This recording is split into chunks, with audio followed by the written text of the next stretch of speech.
जयंबर हो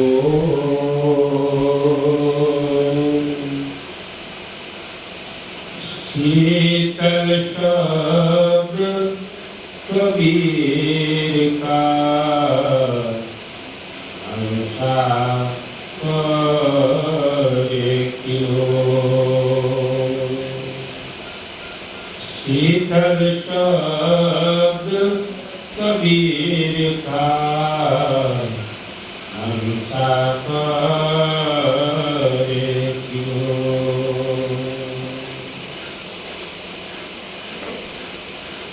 साजन नैनन में बसो, साजन नैनन में बसो, पलक ढांक तो भी लो,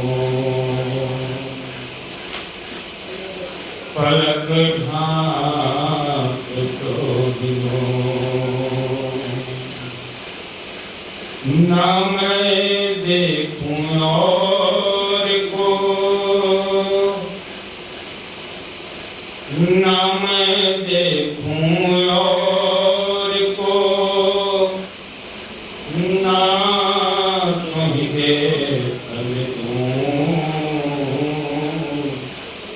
ना कहीं देखन दूं।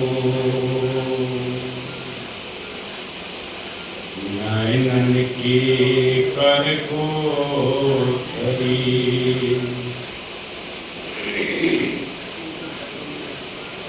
नैनन की कर कोठरी,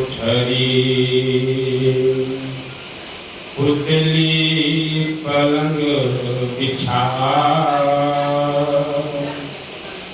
पलकन के चिकदारी के,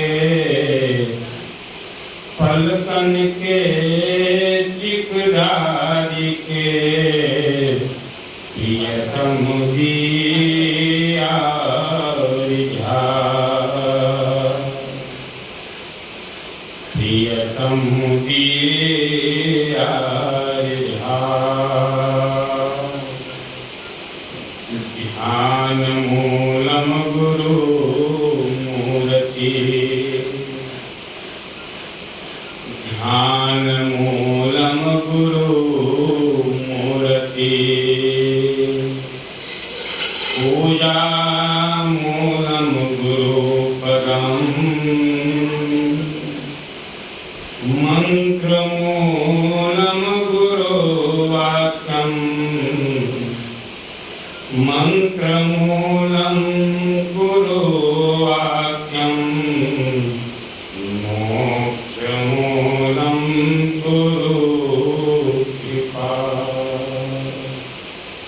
मोक्ष मूलम गुरु कृपा।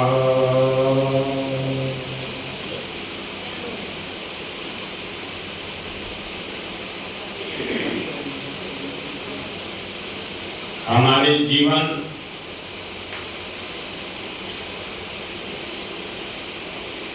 के सम्राट सद्गुरु कबीर साहब आपके पावन कमल चरणों में मैं अपना अस्तित्व को ही भेंट करता हूँ। यह जो अस्तित्व आपके चरणों में ही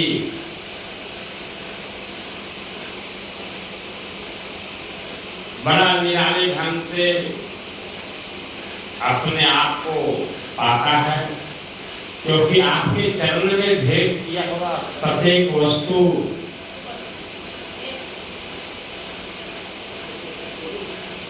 सुरक्षित हो जाता है, खिलने लगता है और उसमें खुशबू निकलने लगती है।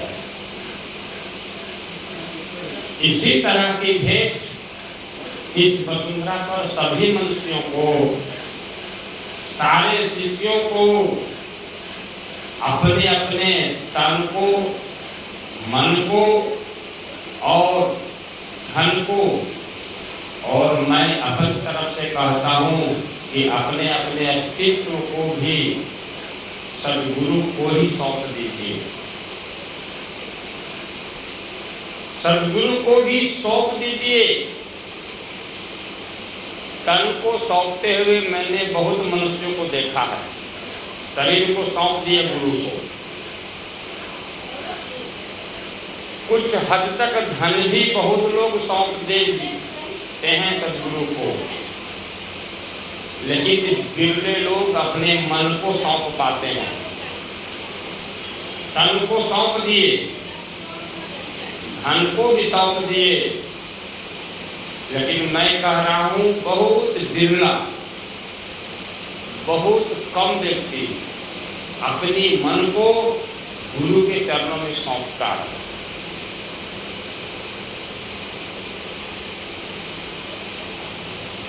विचार थोड़ा कीजिए।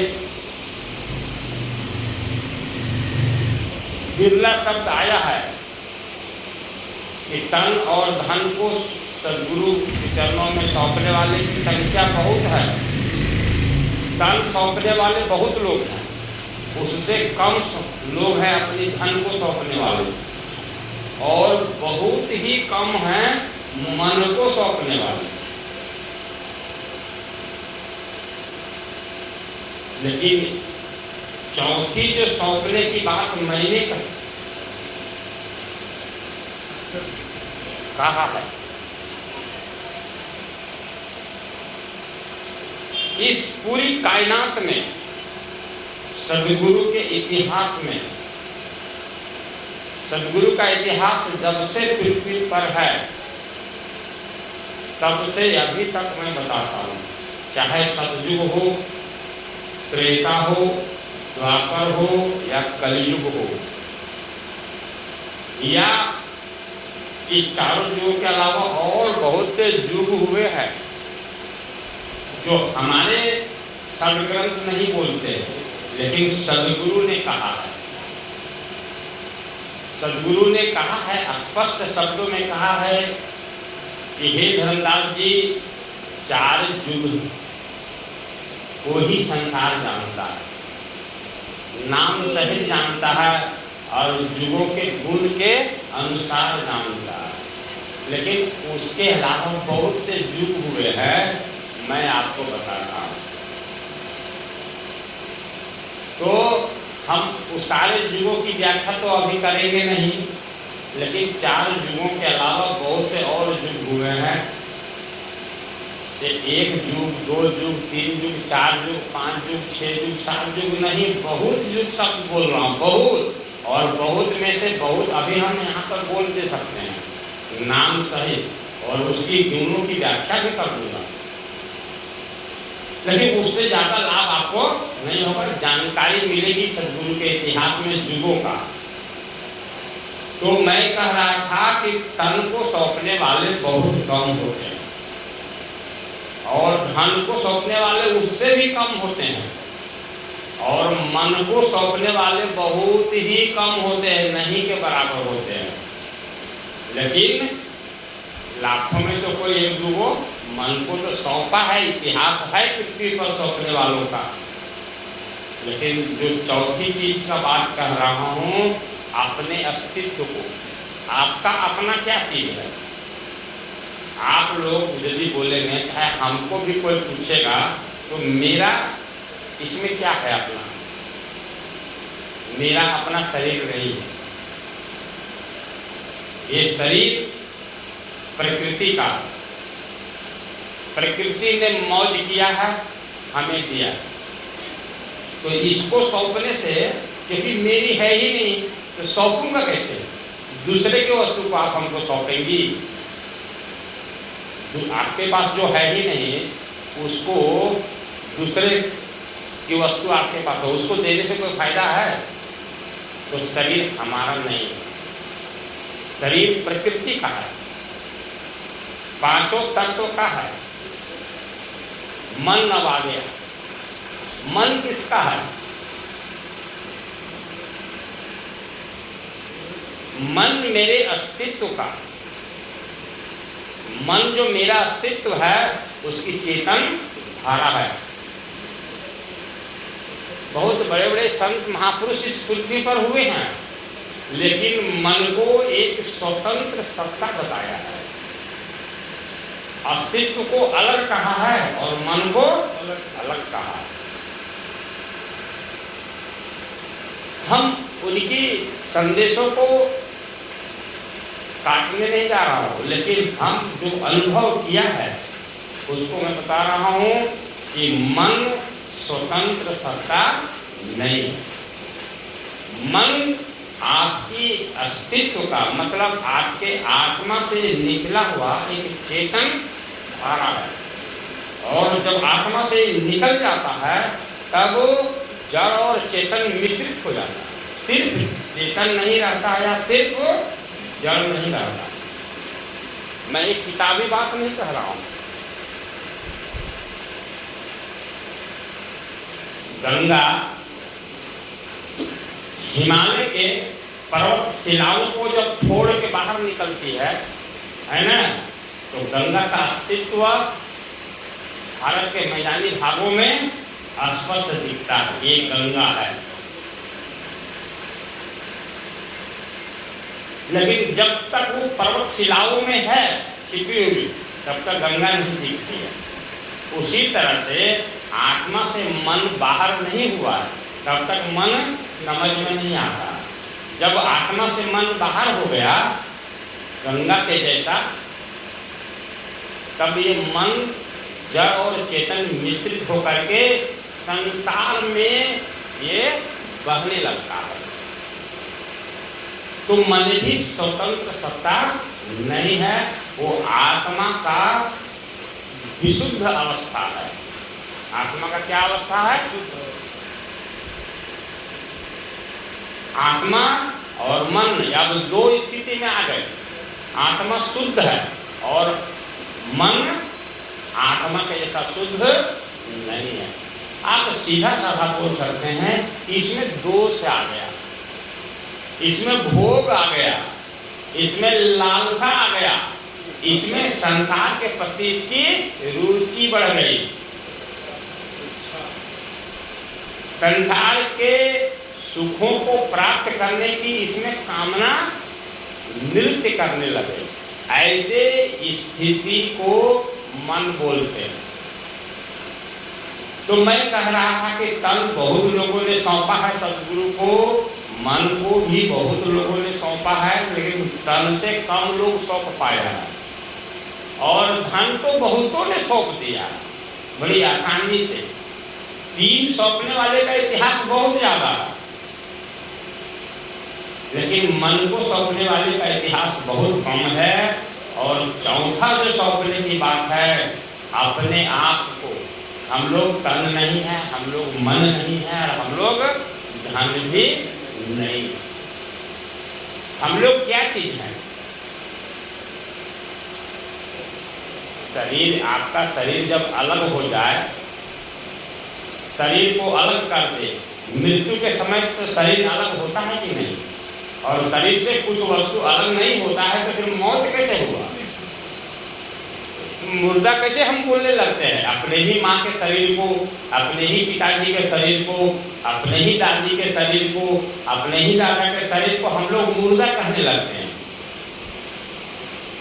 कहते हैं हम दादाजी को तो लकड़ी पर सुला के नहीं जला सकते, लेकिन दादाजी के शरीर को तुरंत जला देते हैं।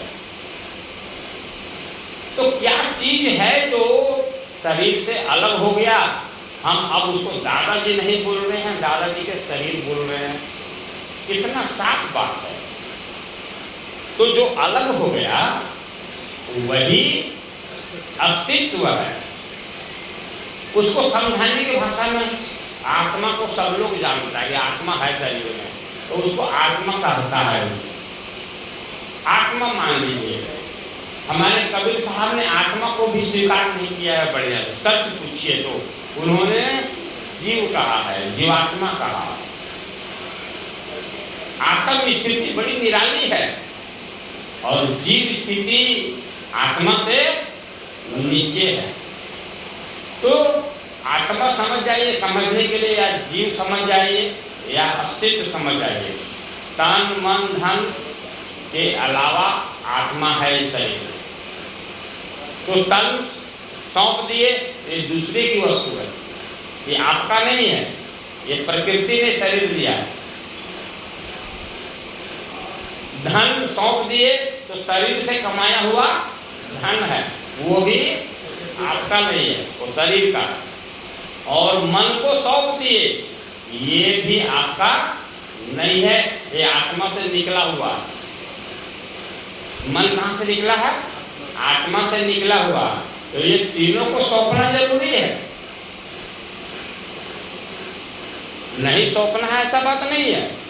लेकिन यदि अपनी सत्ता को, अपने आप को नहीं सौंपे, आप कौन हैं? तो आप एक आत्मा हैं।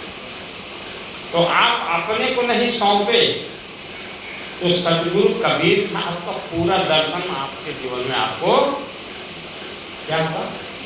नहीं मिलेगा। क्योंकि दर्शन किसको होगा? दर्शन शरीर को होगा, लेकिन जैसा है परमात्मा वैसा दर्शन कबीर का दर्शन शरीर नहीं कर सकता। धन को भी दर्शन मिलेगा, लेकिन धन भी जैसा परमात्मा है वैसा धन दर्शन नहीं कर सकता। अब बात रह गई मन का, तो मन परमात्मा का दर्शन कर सकता है, ये हम कहते हैं। लेकिन ये मन जब शुद्ध हो जाएगा, जब तक ये मन दोषों से भरा रहेगा, तब तक ये मन परमात्मा का दर्शन नहीं कर सकता। इसमें विषयों का रंग रहेगा इसके ऊपर, कामनाओं का तरंग रहेगा इसके ऊपर, तब तक ये मन परमात्मा सामने रहेंगे, लेकिन ये अंधा रहेगा, दिखाई नहीं देगा। लेकिन यही मन जब निर्मल हो जाएगा, सत्संग का असर इसके ऊपर चढ़ जाएगा, गुरु की भक्ति का रंग इसके ऊपर चढ़ जाएगा, तब क्या होगा? निर्मल हो जाएगा। तब ये मन परमात्मा का दर्शन कर लेगा। लेकिन इसके बाद भी एक बहुत बड़ी चीज शरीर में बच गया है, जो आत्मा मैं कह रहा हूँ, ये आत्मा परमात्मा का ओतप्रोत दर्शन करता है। और जितना तृप्त होता है आत्मा परमात्मा का दर्शन करके, उतना तृप्त न शरीर होता है, न धन होता है, न मन होता है। क्योंकि परमात्मा का सच्चा अंश यदि कहिए, परमात्मा का सच्चा अंश कहिए, रूप कहिए, चेहरा कहिए, तो आप में ही एक ही जाति का है। जो जाति परमात्मा है वही जाति आत्मा है। जो रंग परमात्मा का है वही रंग आत्मा का भी है। जो गुण परमात्मा में अनंत रूप में है, उसी के कुछ सीमित गुण आत्मा में है। आत्मनिर्भर परमात्मा है तो आत्मनिर्भर भी आत्मा भी है।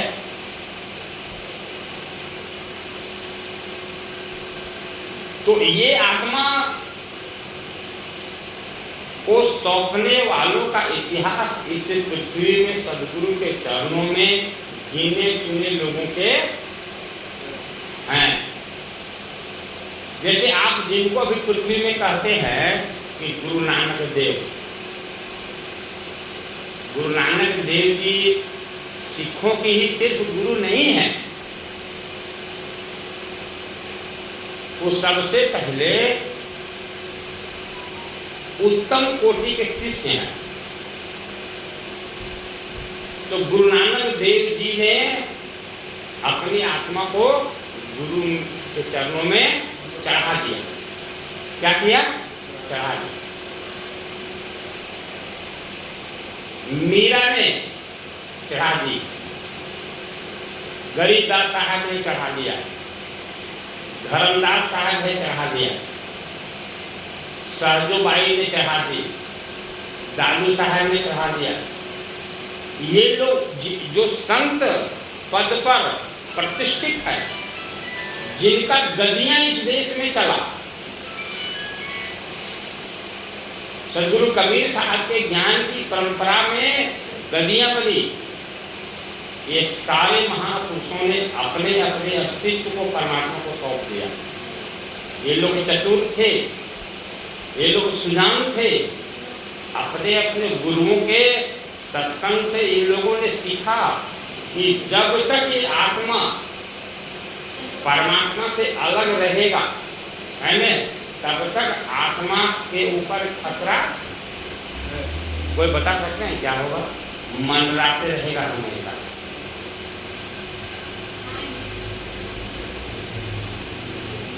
तो ये लोगों ने क्या किया कि ये खतरा को सदा के लिए खत्म कर देना, कि ये आत्मा को बाहर रहने नहीं देना, परमात्मा को सौंप देना। सारी समस्या का समाधान कर दिया इन लोगों ने। जब परमात्मा को ही आत्मा सौंप दिया, है ना,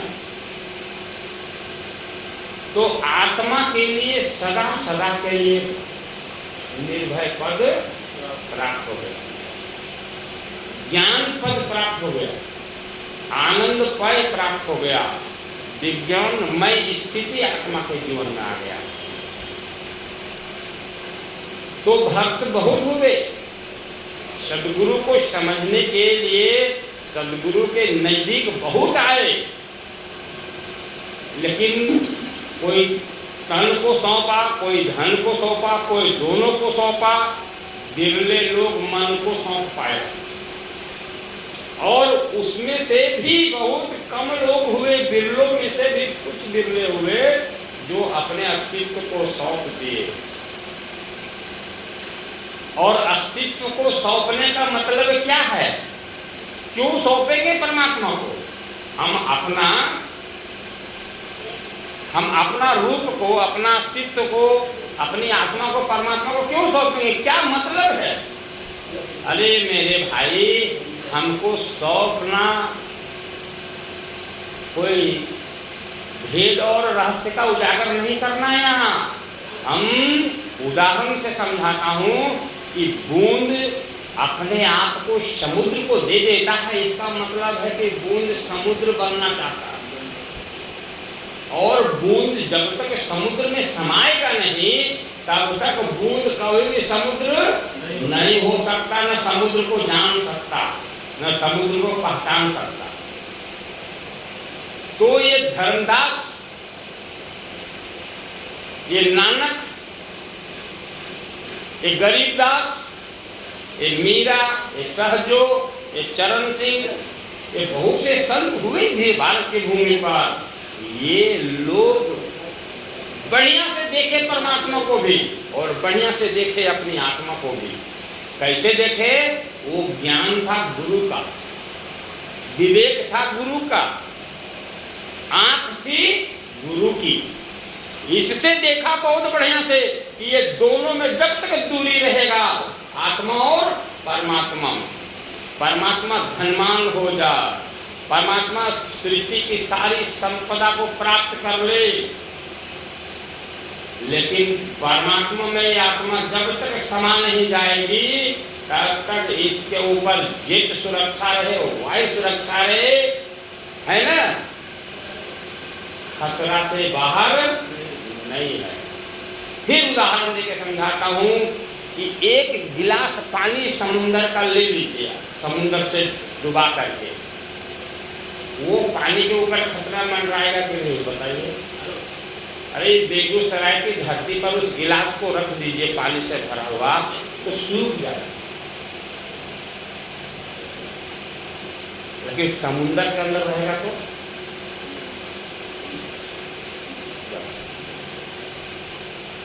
कोई भी उसके अस्तित्व को समाप्त कर सकता है। गिलास के अंदर जो पानी है उसको कोई भी नष्ट कर सकता है। समुद्र को जो नष्ट करने जाएगा वही उसी में समा जाएगा। समझ में आया मेरा बात? तो ऐसा करने वाले लोग बहुत हुए पृथ्वी में, लेकिन कम हुए। वही लोगों को भगवान बनाया गया पृथ्वी पर। किनको भगवान बनाया गया? यही लोगों की चरण पूजा हुई पृथ्वी पर, यही लोगों को अगुआ पुरुष बोला गया पृथ्वी पर, कि अपने अस्तित्व को विलीन कर दिया परमात्मा।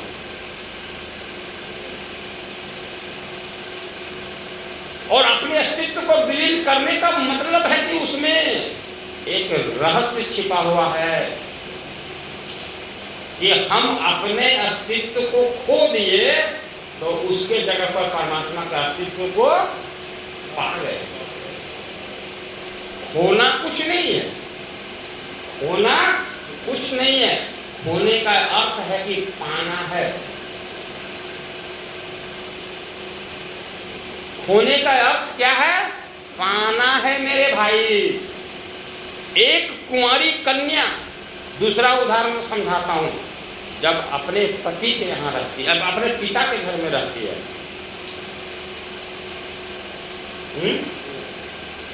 अपने पिताजी के घर में रहती है, तो सारा सुख उसको मिलता है कि नहीं? लेकिन जब वो पति के घर आती है तो मांग में सिंदूर पड़ते ही पति का जितना भी धन दौलत है वो सब पत्नी का हो जाता है। हो जाता है क्या? और पिता के घर में सब सुख था उसको, लेकिन पति का सुख उस घर के लोग नहीं था, तो वो भी मिल गया। बात बढ़िया से समझिए। तो वो जो कुंवारी कन्या है वो अपने जीवन को पूरे पति को सौंप देती है, तो इतना करने से पति का जो भी समृद्धि है, संपदा है, उसका हो जाता है बिना लिखा पढ़ी के। कोई कचहरी में लिखवाना पड़ता है क्या? बस ऐसा ही सदगुरु कबीर साहब ने कहा कि बिना मेहनत के, बिना मूल्य के, फोकट में यदि तुमको कुछ पाना है तो सिर्फ परमात्मा बिना मूल्य के मिलने वाला चीज है, बाकी बिना मेहनत के कुछ भी नहीं मिलता।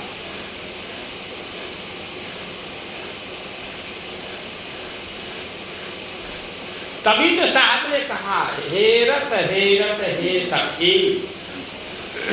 साहबे ने कहा, पहले कबीर साहब ने कहा, तब दूसरे संतों ने कहा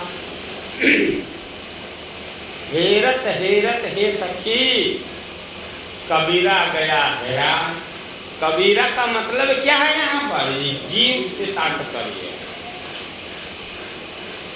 कबीर साहब कह रहे हैं जीव को कबीरा, कि हेरत हेरत हे सखी, कबीरा गया हैरान। हेरत मतलब, हेरना मतलब क्या होता है? देखना। ध्यान मतलब क्या होता है? ध्यान मतलब क्या होता है? संसार को देखना बंद करना है और परमात्मा को देखना चालू करना है। परमात्मा को कैसे देखोगे? परमात्मा को देखा है गुरु, परमात्मा को जानता है गुरु, तो पहले गुरु को आप देखना चालू करो। नदी, नाला का पानी किससे जुड़ता है? किससे जुड़ता है? नदी से। नदी का पानी किससे जुड़ता है? गंगा जी से। गंगा जी से। बहुत से नदियां गंगा में जुड़ती है ना, और गंगा किससे जुड़ती है? सागर से जुड़ती है। तो गुरु जुड़ा हुआ है किससे? किससे जुड़ा? परमात्मा से। तो आप पहले गुरु से जुड़ जाओ। जब आप गुरु से जुड़ जाओगी तो गुरु परमात्मा में जुड़ा हुआ है, तो आप गुरु में जुड़ जाओ तो गुरु आपको परमात्मा में जोड़ देगा। कितनी सरल ज्ञान है सदगुरु कबीर साहब का। तो सारे संतों ने कहा देखत देखत हे हरि हे सखी, कबीरा गया है राय। मतलब मैं देखने जब लगा जब गुरु को, और गुरु को देखते देखते गुरु वहां का हो गया, विलीन हो गया। उसके बाद जो दिखने लगा दूसरा है ना, उसको देखते देखते मैं हैरा गया। हैरा गया मतलब क्या होता? आपके बेगूसराय में अरे आपके अपने आप को खो दिया, होश ही नहीं रहा कि मैं कुछ हूँ, मेरा कुछ अस्तित्व है, मेरा कुछ वजूद है, बोध ही नहीं रहा। सिर्फ शेष रहा कि मैं जिसको देख रहा था वही रह गया। तो देखत देखत हे सखी कबीरा गया हेरा, और बूंद समाना समुद्र में। ये नीचे वाला लाइन उदाहरण है, नीचे वाला लाइन उपदेश नहीं है, ऊपर वाला लाइन आपके काम का। तो कबीर साहब चतुर पुरुष हैं पृथ्वी के, उनको पता था सिर्फ ऊपर वाला लाइन बोलेंगे जीव नहीं समझेगा।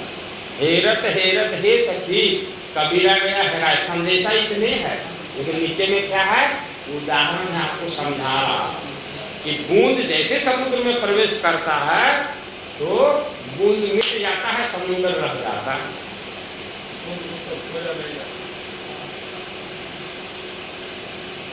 दूसरा उदाहरण आप कबीर साहब का देखें, कितना मजेदार है।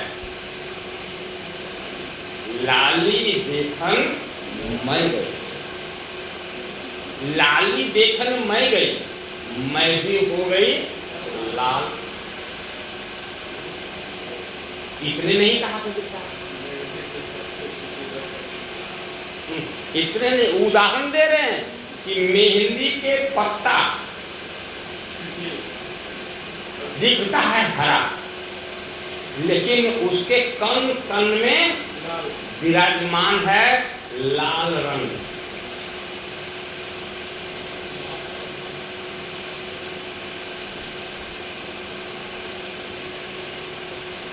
लाली मेरे लाल की, लाली मेरे लाल की, जित देखो तित लाल, और लाली देखन मैं गई, मैं भी हो गई लाल। ये है पूरा साक्षी।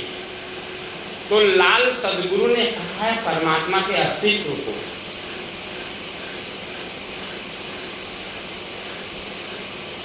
उसको जब गुरु विधान से, गुरु के तरीका से जब कोई भी साधक, कोई भी जीवात्मा ध्यान मुद्रा में बैठ करके परमात्मा को देखने लगता, तो देखते देखते ये उसमें प्रवेश कर जाता। तो परमात्मा लाल है तो उसमें प्रवेश करके ये भी लाल हो जाता है। तो ये लाल कैसे हुआ? ये तो लाल हो नहीं सकता था, लेकिन क्योंकि परमात्मा ही मेरा लाल है और उसकी लाली सर्वत्र अंतर जगत में बिखरी है।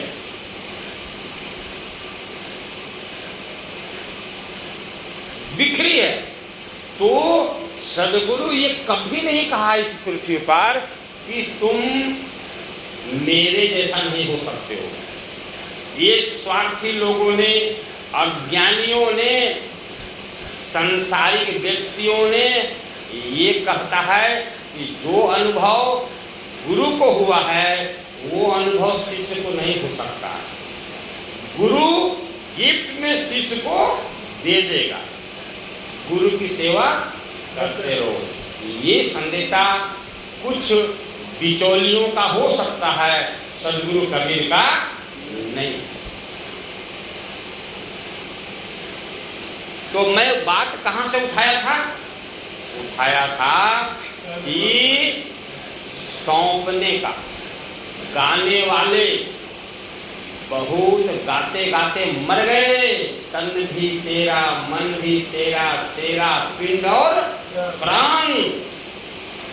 दादू कहता है सब कुछ तेरा, लेकिन तू है मेरा। यह दादू का ज्ञान। बोलने वाले तो मर गए बोलते बोलते, लेकिन सौंप नहीं पाए। न तन को सौंप पाए, न मन को सौंप पाए, न पिंड प्राण को सौंप पाए। दादू ने सौंपा और उसने कहा दुनिया को, लेकिन दोहराए कौन लोग? दूसरे लोग। उन लोगों ने नहीं सौंप पाया, बोला जरूर, सभा में बैठकर गाया।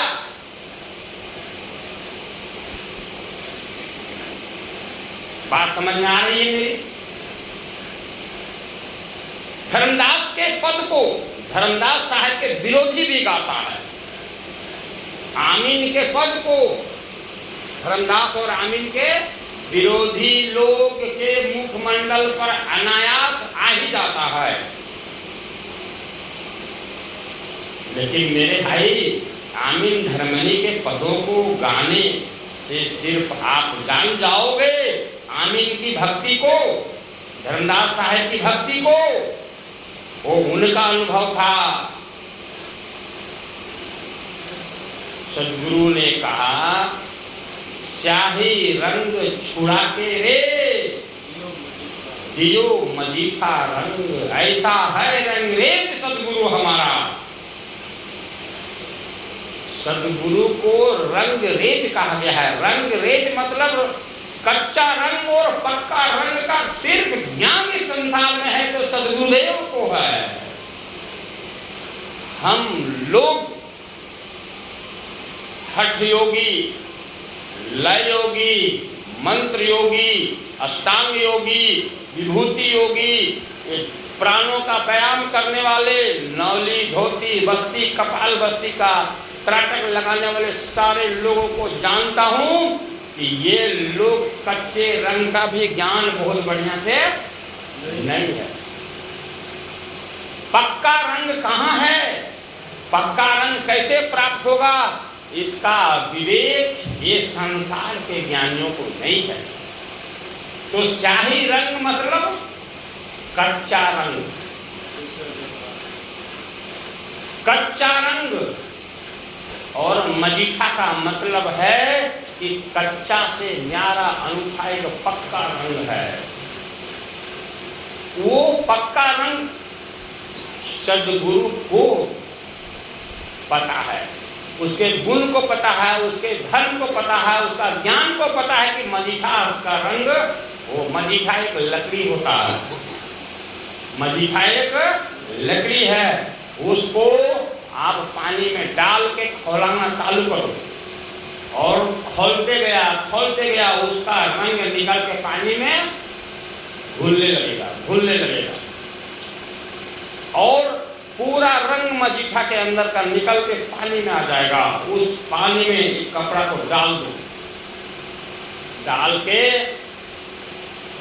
सुखा दो, उसके बाद फिर धोवो। सूखने के बाद कुछ दिन के बाद तो उसका रंग में क्या निखार, तेज, चमक बढ़ते जाएगा।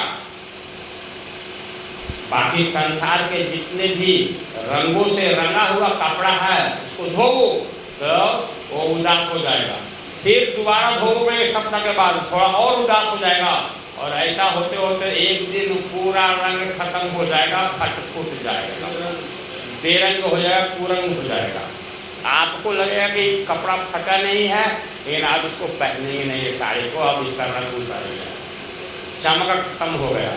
लेकिन सदगुरु कहते हैं कि जब मजीठा का रंग चढ़ेगा कपड़े के ऊपर तो दिन दिन होत सुरंग, सुरंग मतलब निखरने लगेगा, रंग में निखार बढ़ने लगेगा। इसका मतलब है कि क्या कोई लकड़ी के रंगों का बात किया है सदगुरु? हाँ, सदगुरु लकड़ी के रंगों का भी बात किया है। मजीठा एक ऐसा लकड़ी है, उसके लता ऐसा होता है कि उसमें बहुत पक्का रंग इस कच्चे रंगों से प्राप्त होता है। लेकिन जिस मजीठा की बात की है सदगुरु, वो मजीठा कबीर कह रहे हैं परमात्मा को मजीठा कह रहे हैं, परमात्मा का अस्तित्व को कह रहे हैं, उस अस्तित्व के रंग को कह रहे हैं, उसके पक्के पना को कह रहे हैं, उसके ज्ञान को कह रहे हैं, उसके खुशी को, आनंद को कह रहे हैं। उस परमात्मा के नाम में, परमात्मा के सागर में, परमात्मा के अस्तित्व में जब तक तुम डूब नहीं जाओगे तब तक परमात्मा का रंग तुम्हारे ऊपर चढ़ ही नहीं सकता।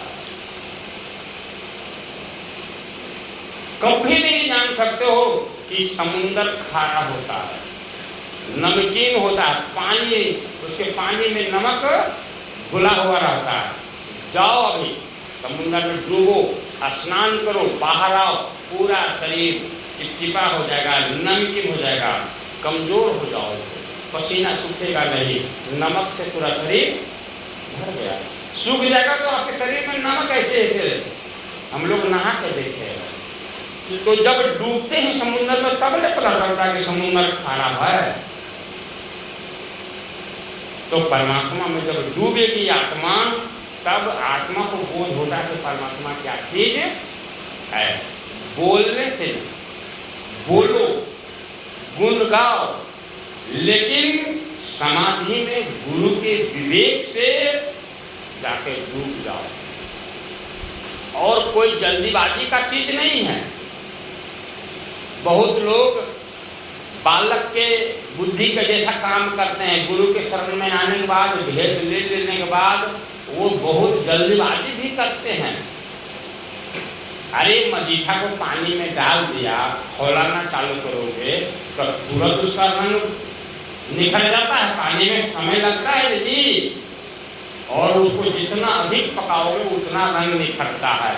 इसका मतलब जितना अधिक श्रुति को संभालोगे तब परमात्मा का रंग उतरने लगता है जीवन के ऊपर। तो सदगुरु कबीर साहब तक की यात्रा हमारी आपकी तभी पूर्ण होगी, पहला है समर्पण करना तन को, दूसरा समर्पण करना है धन को, तीसरा समर्पण करना है मन को, और ये तीन का समर्पण हो जाने के बाद आत्म का समर्पण करने की कला आपके अंदर सदगुरु क्या करेंगे, नवाज देंगे। मैंने बंदगी कहाँ से शुरू किया था, सतगुरु मोहि निवाजिए, सतगुरु मोहि निवाजिए, विजय अंबर बोल और शीतल शब्द कबीर का हंसा करे किलोल। शीतल शब्द है, शब्द कहते हैं परमात्मा के अस्तित्व को। परमात्मा कोई व्यक्ति का नाम नहीं है। जैसे समुंदर बहुत विशाल होता है, उसमें पानी बहुत अधिक होता है और उसकी शक्ति समुंदर में ही छिपी रहती है, उस तरह से परमात्मा का अस्तित्व है मेरे बंधु। तो वो अस्तित्व शीतल है। वो अस्तित्व क्या है, इधर ध्यान दीजिए, वो अस्तित्व क्या है, शीतल है। और उसकी शीतलता तब ज्ञान होता है जब कोई उसमें प्रवेश करता है।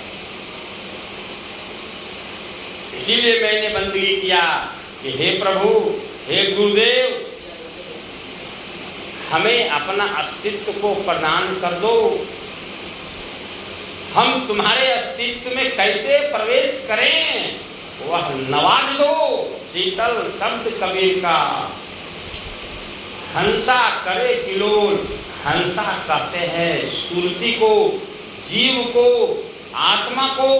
ये तुम्हारे में प्रवेश करके एक किलोल करे। किलोल मतलब आनंद में मग्न हो जाए। और हम आनंद में तभी मग्न हो सकते हैं, हम किलोल तभी कर सकते हैं, हम आप में प्रवेश तभी कर सकते हैं जब रास्ता तुम बताओगे। रास्ता तो तुम्हें बताना होगा।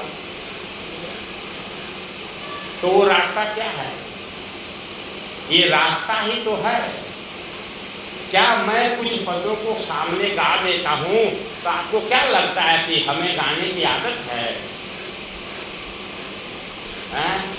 अरे एक एक नारी है या पुरुष है, सबको अधिकार है कि जो आप गाए वो क्या गाए, पूछने का अधिकार है। तो रास्ता सद्गुरु ही बतलाते हैं कि उस परमात्मा का हंस कैसे किलोल करे। कैसे प्रवेश करे परमात्मा में, इसके लिए सदगुरु ही रास्ता बताए हैं। उसको भी मैंने आपके सामने तो गाया हूँ। साजन नैनन में बसो। अरे मेरे भाई, ये भक्ति के नाम पर इतना उल्टा सीधा संसार में उपदेश करता है साधु संत। कबीर साहब तो इतना सीधा और सरल उपदेश देते हैं, लेकिन जीव कबीर साहब को समझता ही नहीं। साजन नैनन में बसो, पलक झांक तो ही लो। इतने बोलता हूँ। नैनन कहते हैं आँख को, आँखों को नैनन कहते हैं। इस आँख से आपका अपना पति दिखाई देता है, आपको अपना पत्नी दिखाई देती है, आपको अपना मकान दिखाई, यहाँ बैठे हुए लेकिन मकान दिखाई दे रहा है। पत्नी यहाँ नहीं है इनकी, दिखाई दे रही। बच्चे यहाँ इसके नहीं है, दिखाई दे रहे। और जो आधा एकड़ में मकान है ना, दुतल्ला, वो भी दिखाई दे रहा है आँख में, बिना देखे, बिना टिकट लिए फोकट में दिख रहा है सब कुछ आंखों के सामने दिखाई दे रहा है ना।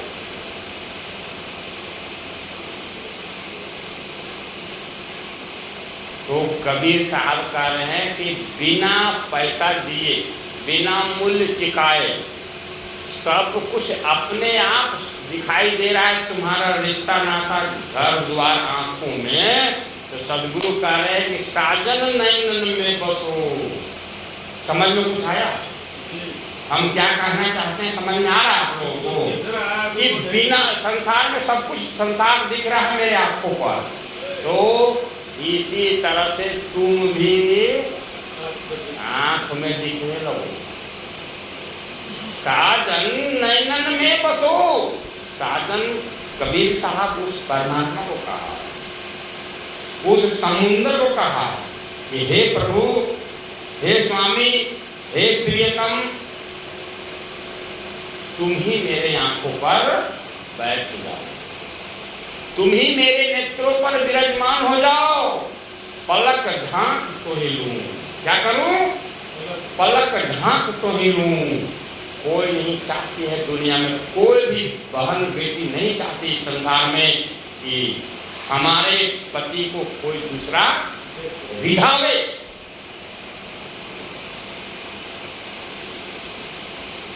बुढ़िया को भी पता चल गया, दांत टूट गया बुढ़िया को, इनका भी टूट गया है, इनको भी पता चला कि मेरा पति कोई दूसरी स्त्री के साथ हंसता है, खेलता है, बर्दाश्त हो सके। मतलब कि क्या कह रहे हैं कबीर साहब? इतना सहज संसार को समझा रहे हैं। पलक हाँ तो कि तुम मेरे आंखों में बस जाओ, और बसने के बाद मैं तुरंत अपने दरवाजा बंद कर लूं। मैंने आंख के पलक है उसको बंद कर दूं, और तुमको अंदर में क्या करूं? आंख के भीतर रिझाना चालू करूं, रिझाना चालू करूं। ना मैं देखूं और को, ना तो ही देखूंगी, ना मैं किसी को देखूंगा।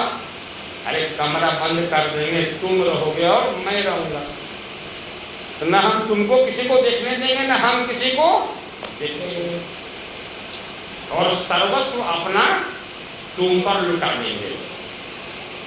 ना मैं देखूं और को, ना तो ही देखूंगी। बताइए, ऐसा प्रेम करने वाला प्रेमी पृथ्वी पर मिल जाए हैं? तो उसका ध्यान नहीं लगेगा जी, उसका ध्यान नहीं लगेगा। उसका परमात्मा उसको दिखेगा नहीं। जब मेरे आंख पर मेरे रिश्तेदार, मेरा घर, मेरा द्वार, मेरे बच्चे, मेरा सब कुछ हमेशा दिखते रहते हैं, बिना खर्च किए ही आंख पर दिखाई देते हैं, तो यदि हम परमात्मा से, गुरु से भेद लेकर के परमात्मा का अस्तित्व को हम देखने की कला सीख जाएं, तो संसार जैसे आंखों पर विराजमान रहता है हमेशा, उस तरह से परमात्मा भी विराजमान हो जाएगा।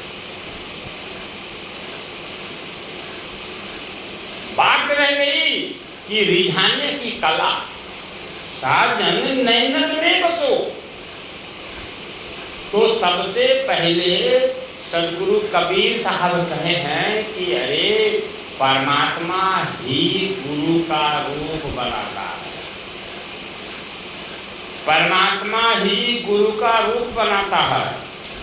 तो तुम जैसे अपने संसार के रंग रूप को रिझाने के लिए बहुत मेहनत करते हो, तब वो रूप तुम्हारे आंखों में बसता है कि नहीं?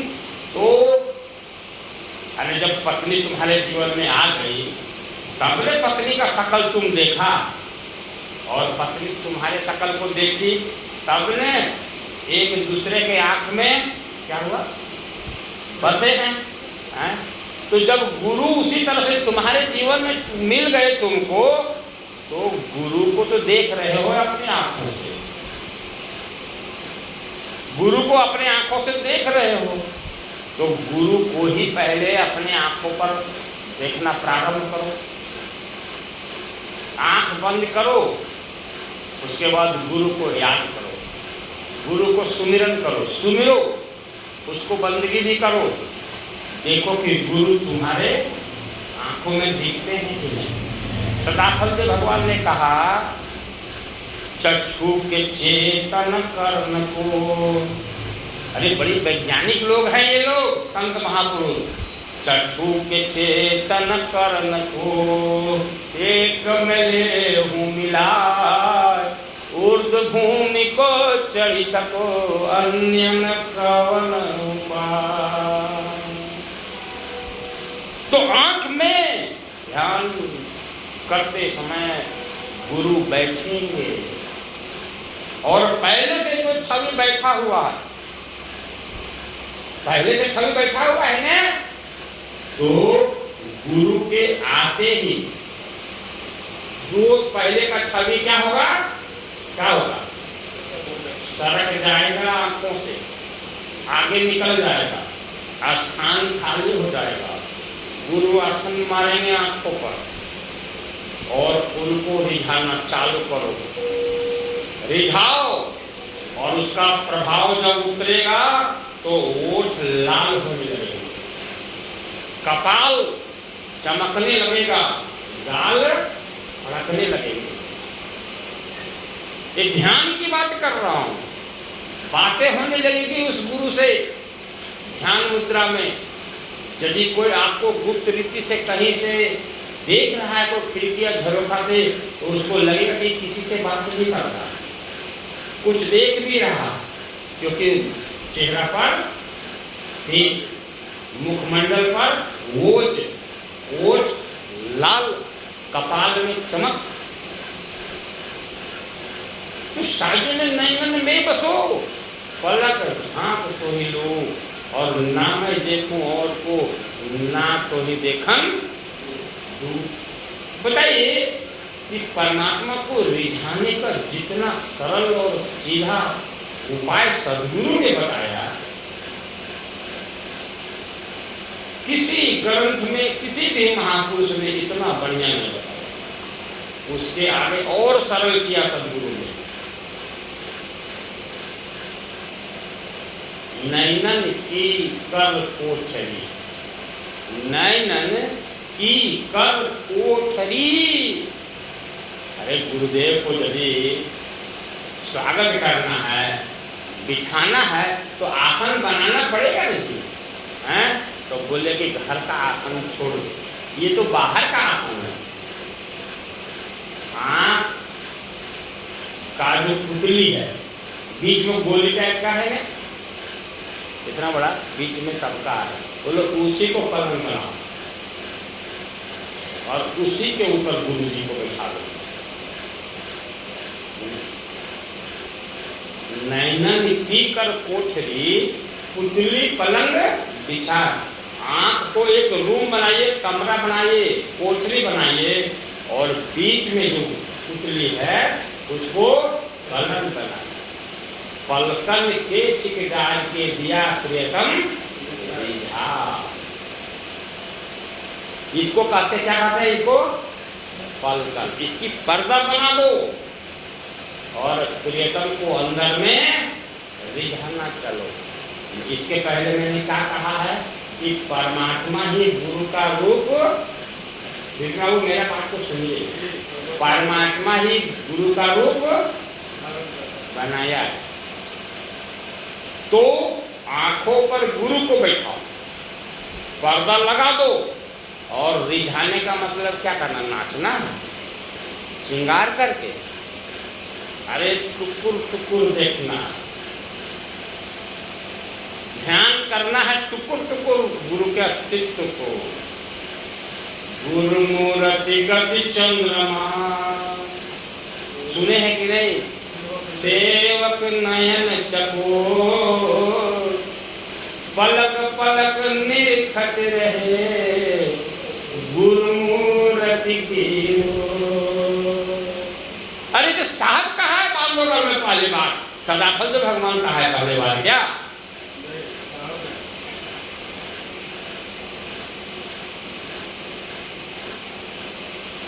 तो मैंने कहा टुकुर टुकुर देखना है प्रियतम को। देखो, जितना देखोगे उतना गुरु अपने ही अस्तित्व को क्या करेगा, क्या करेगा वो बता सकते हैं? अपने अस्तित्व को खोल लेगा, उघाड़ेगा और कहेगा देख लो कोई परमात्मा नहीं है, नहीं, तुम्हें नवाजने के लिए अपना शरीर को गुरु बनाया, मनुष्य का शरीर बना के संसार में आया।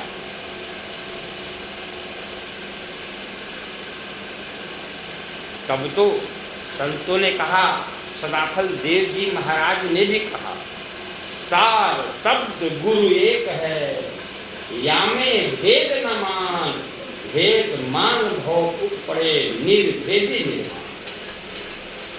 सदगुरु प्रभु कछु अंतर नाही, सदगुरु प्रभु कछु अंतर नाही, सुमिरहि सदगुरु मिटहि सब भेदा। लेकिन भाई गाने की चीज तो एक बार है, समझने का और धारण करने का बात ठीक है।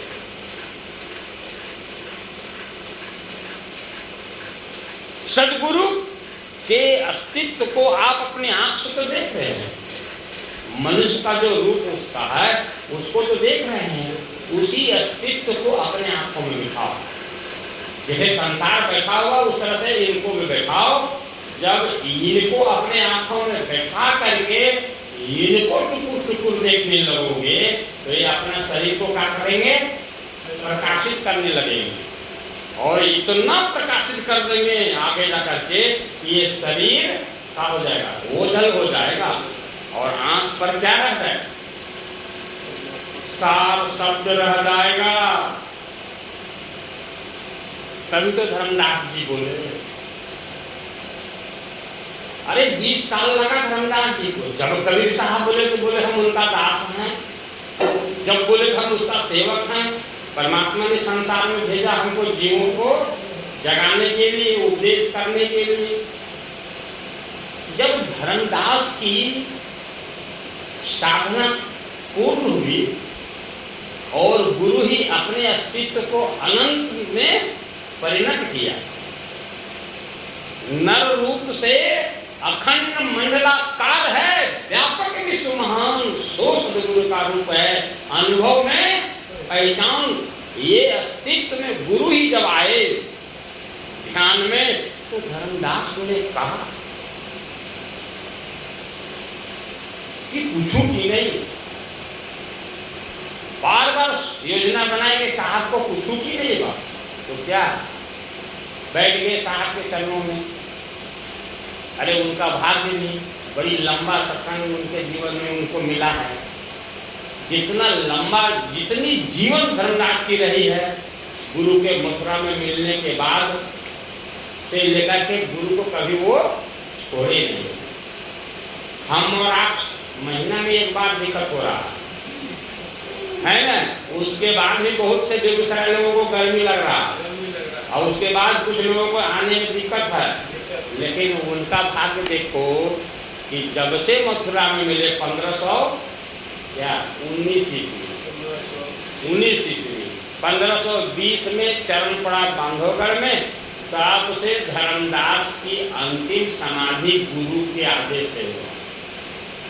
गुरु ने ही उनका संस्कार किया, दुनिया को पता नहीं है। 1569 में फागुन महीना के पूर्णिमा के दिन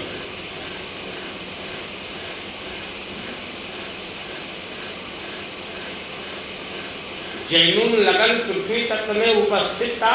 उस समय समाधि लिए धर्मदास जी महाराज, कबीर साहब आसन लगा के बैठ के धर्मदास समाधि लिए और समाधि में ही लीन हो गए, फिर वापस नहीं आए शरीर में।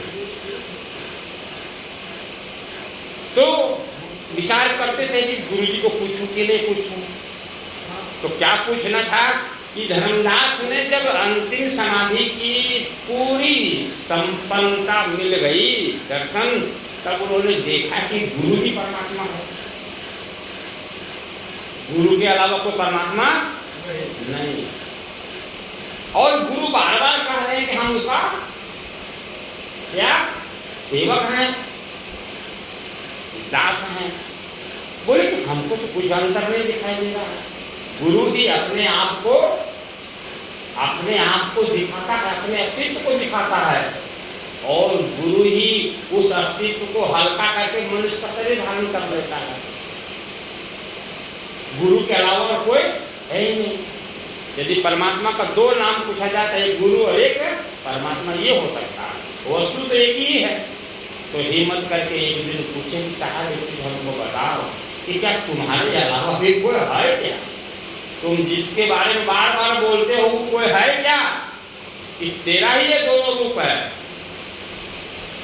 धर्मदास साहब को जब कबीर साहब देखे पूछने के बाद, तो कबीर साहब भी ठहर गए। उसकी सच्चाई जानने के बाद धर्मदास सच्चाई जान गए थे। अब कबीर साहब को क्या करना था? मुहर लगाना था कि तूने जो अनुभव किया है सही है। लेकिन गुरु को वहां भी शंका होता है कि पूर्ण सचमुच में स्थिर हुआ कि नहीं। तो धर्मदास साहब के वचनों से साहब को बोध हो गया था कि पूरा अस्तित्व को जान लिया। अब इसको शंका नहीं, अब इसको बोल देने में कोई भी हानि नहीं है, इस पृथ्वी में हर्जा नहीं है, नुकसान नहीं है। तब कबीर साहब ने कहा, मुहर लगाया, हम रहल नहीं कोई, हमरे माही रहल सब कोई, हम ही वार हम ही पार, नाना दरिया की सकल निरंतर हम रमय, हम हैं गहिरे गंभीर। धन्यवाद हो गए कि मेरा जो अनुभव था ये तो गुरु भी बता सकता, पहले ही बता सकता था, लेकिन गुरु नहीं बता, क्योंकि उनको पता है कि शिष्य जब तक अनुभव नहीं कर पाएगा हमारे बताने से भी कोई लाभ नहीं होगा। शिष्य अनुभव कर लेगा कि गुरु ही परमात्मा है, तब गुरु उस पर मुहर लगा देंगे कि तुम्हारा अनुभव सत्य है।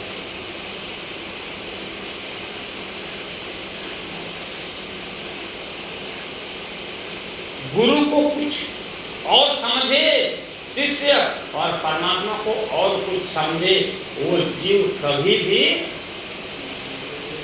परमात्मा को प्राप्त नहीं कर सकता, कभी प्राप्त नहीं। गुरु को नर समझ रहा है, गुरु को मन समझ रहा है, और परमात्मा को वो मंदिरों में देखने के लिए, आरती वंदना करने के लिए गया है, वो कभी भी गुरु भक्ति के पद को प्राप्त नहीं कर सकता।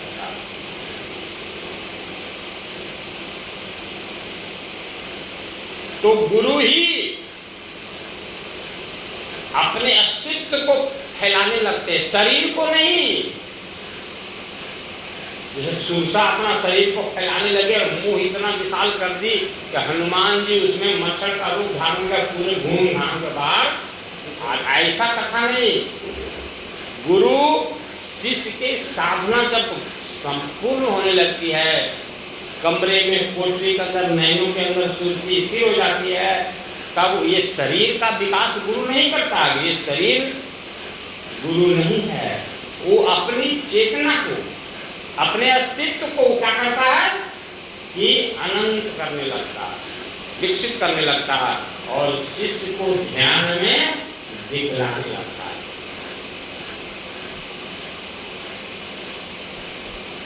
अरे मेरे भाई, फूल को तो सब लोग आप लोग देखे हैं, ऐसा तो नहीं है। फूल में खुशबू बाहर से आता है कि फूल के ही कोढ़ी में विराजमान रहता है। फूल के कोढ़ी में ही ना खुशबू रहता है, तो वही ना खुशबू खिल करके फूल खिल जाता है, तो खुशबू बाहर निकल करके विशाल रेंज को महमहाने लगता है। तो उसी तरह से सतगुरु का पूरा अस्तित्व गुप्त रीति से सतगुरु का जो शरीर है मानव का, उसी में वो विराजमान रहता है। शिष्य का प्रेम और समर्पण को जब गुरु देखता है ध्यान की प्रणाली में, तब गुरु अपने ही अस्तित्व को फूल के खुशबू के जैसा विकसित कर देता है, जीव दर्शन कर लेता है। तब तो सदगुरु ने कहा कि खसखस के दाने में शहद खुदा का बसता है। अरे भाई, खुदा का शहद, खसखस के दाना, इस दोनों में कोई तालमेल है क्या जी? खसखस के दाना आप लोग देखे हैं क्या? आप लोग देखे हैं? अरे मसाला है वो, सरसों का जो दाना रहता है उससे भी छोटा होता है खसखस का दाना, एकदम सफेद सफेद रहता है, पीला पीला, बहुत छोटा रहता है, महंगा मिलता है, 1000-2000 रुपये किलो मिलता है वो।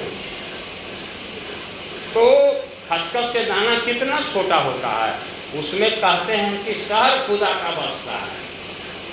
मतलब खसखस के दाने में ही विस्फोट होता है और वो अनंत विस्तार हो जाता है।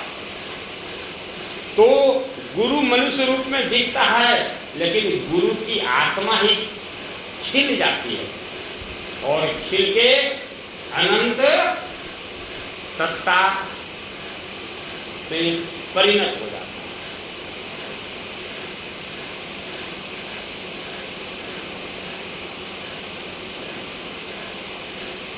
सदाफल भगवान क्या गाल बजा दिए थे कि अनंत सत्ता की ध्वजा गगन में चुम्बन करे, हराए नव चुमका। असत्ता अंकित सत्ता को बात बोले हैं क्या? अरे हमको समझाने के लिए और लिख दिया गया, लेकिन वो वस्तु नहीं है।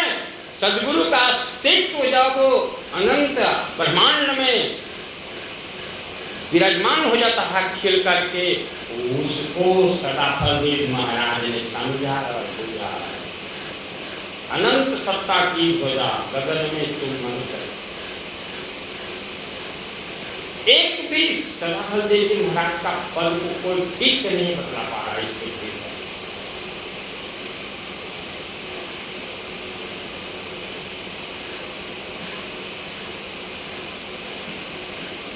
तो मेरे भाइयों, इस साधना का जो हम लोग साधना करते हैं, एक ध्यान लगाते हैं, उसका सहज प्रणाली सदगुरु ने 2-3 चौपाइयों में साखियों में दुनिया को प्रदान कर दिया कि साजन नैनन में तो पलक हाँ तो ना मैं देखूं और को ना तुम्हें देखूंगी।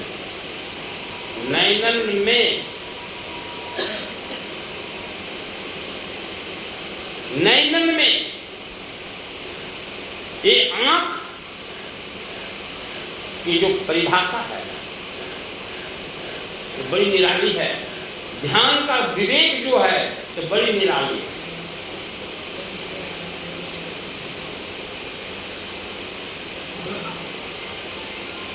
जिस आंख में पूरा ब्रह्मांड विराजमान है, पूरे संसार विराजमान है, उसी आंख में सद्गुरु को विराजमान करना है। और गुरुमूर्ति गति चंद्रमा, सेवक नयन चकोर, पलक पलक निरखत रहो गुरुमूर्ति की ओर। कितने लोग ध्यान करते हैं और ध्यान में गुरु के मूर्ति को टुकुर टुकुर देखते हैं। गुरु के मूर्ति को टुकुर टुकुर देख करके तो देखिए, कुछ दिन अनुभव करके तो देखिए,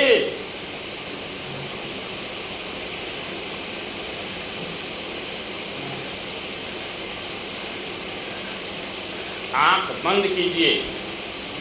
जहां पर उपदेश मिला है, ध्यान करने के लिए बताया गया है, वहां पर सब कुछ को त्याग करके, विषय वासना विकार संसार सबको त्याग दीजिए और सिर्फ जहां ध्यान करने के लिए बताया गया है वहां पर आप स्थिर होइए और गुरु को देखने लगे। गुरु को देखने लगी तो देखते देखते गुरु विशाल हो जाएगा। गुरु का शरीर वहाँ पर अंतर ध्यान हो जाएगा और परमात्मा का अस्तित्व वहाँ उमड़ने लगेगा।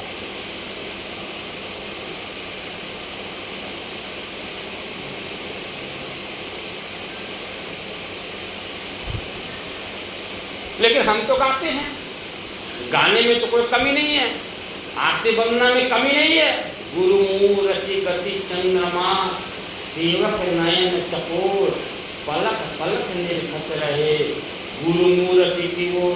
आगे वाला फिर किसी को समझने में नहीं आता कि गुरु को टुकुर टुकुर देखते देखते देखते क्या होगा। चंद्रमा जैसे चकोर पंछी जैसे चंद्रमा को देखता है, उसकी गर्दन टेढ़ी हो जाती है। जब पानी पर पंछी बैठा हुआ है तो आसमान में चंद्रमा है, तो वो चंद्रमा को देखने लगता है सीधा। लेकिन चंद्रमा क्या होता है, आगे बढ़ता है, तो सिर पर से पीछे चला गया तो मुंडी को एकदम जमीन में सटा देता है, इधर पीछे तरफ आकर के। क्योंकि चंद्रमा पीछे चला गया, उसको देखना नहीं छोटा, मुंडी टूट जाए, गर्दन टूट जाए, उसमें उसको चिंता नहीं है। मतलब ध्यान ऐसी होनी चाहिए, अपना आराध्य अपना इष्ट देव का ध्यान ऐसा करना चाहिए, और ऐसा ध्यान करने वाला का संसार छूट जाता है और सद्गुरु में सुरती रम जाती है। उसके बाद क्या कहते हैं, अष्ट चक्र सब शून्य पर,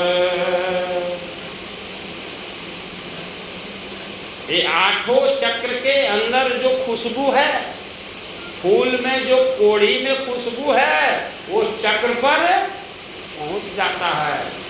अष्ट चक्र सब शून्य पर, घर अधरा के पार, और कहाँ सदा फल घर किया, भूल पड़ा संसार।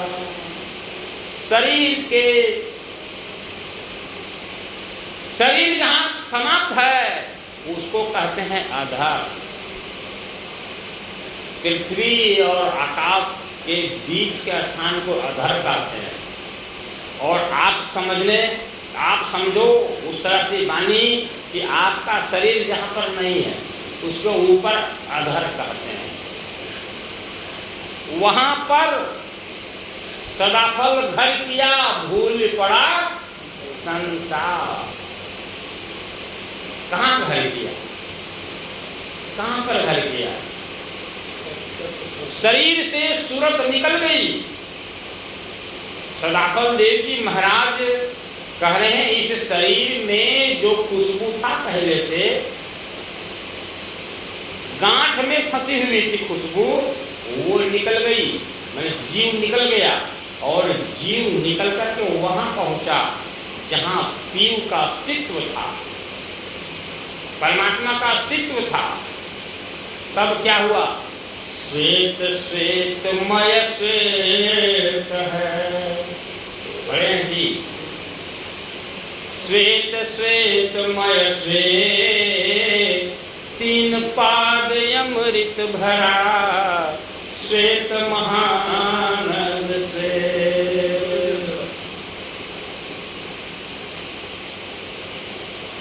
कितना निराला बात कहा। अरे मेरे बंधुओं, सिर्फ कहने में आप शिष्य बन जाओगे क्या कि हम विहंगम योगी हैं, हम सदाफल देव भगवान के शिष्य हैं? गाने से क्या समझ रहे हो कि हम सद्गुरु के सेवक हैं? कुछ बोध नहीं है।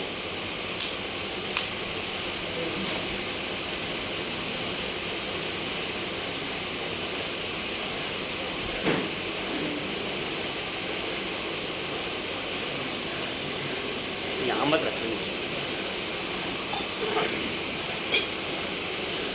सदगुरु ने कहा है कि 8 बार श्वेत का नाम लिया है। श्वेत श्वेतमय श्वेत है, जोड़ ले जाएगी। श्वेत श्वेतमय श्वेत, तीन पाद अमृत भरा, श्वेत महानद श्वेत। 8 बार हुआ। श्वेत मतलब होता है उजला।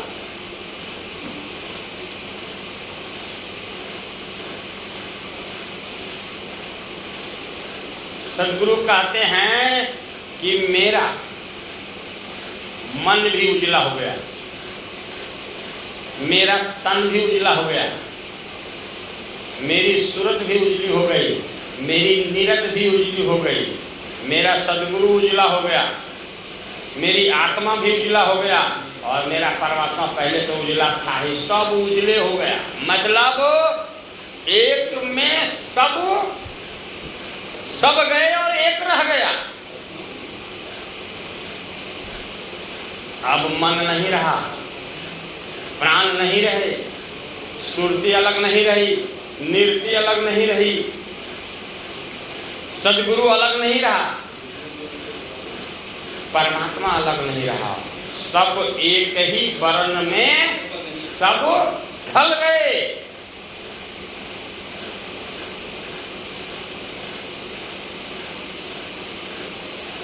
सदगुरु कबीर साहब का भजन हम लोग गाते हैं ना, क्या क्या गाते हैं हम लोग? अवगुण चितना धरो प्रभु जी, अवगुण चितना धरो। एक नदिया एक नार कहावे,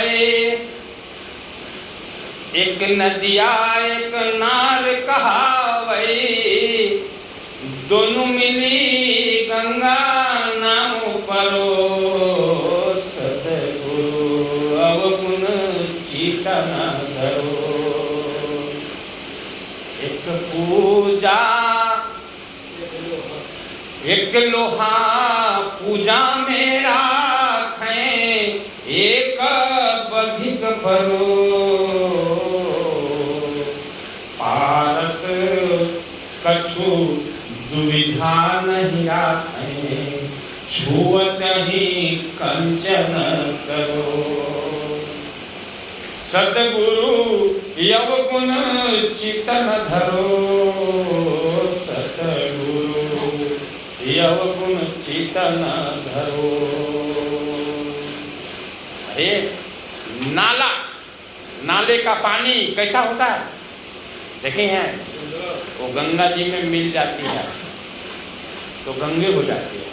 गंगा नाम परो, जब तक गंगा से अलग है तब तक नाला है वो, उसके सामने सब अपने नाक को क्या करते हैं?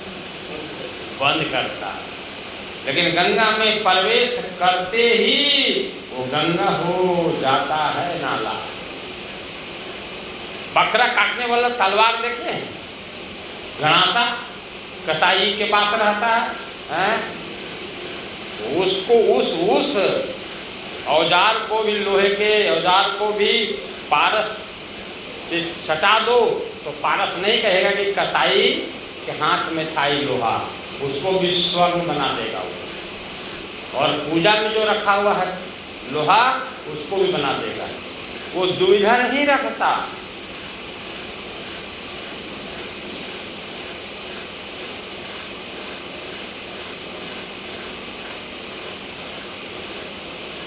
अरे मैंने तो कहा कि जहां मजहब नहीं है, जहां जातियां नहीं है, जहां अमीर गरीब नहीं है, जहां स्त्री पुरुष नहीं है, जहां कोई वर्ण व्यवस्था नहीं है,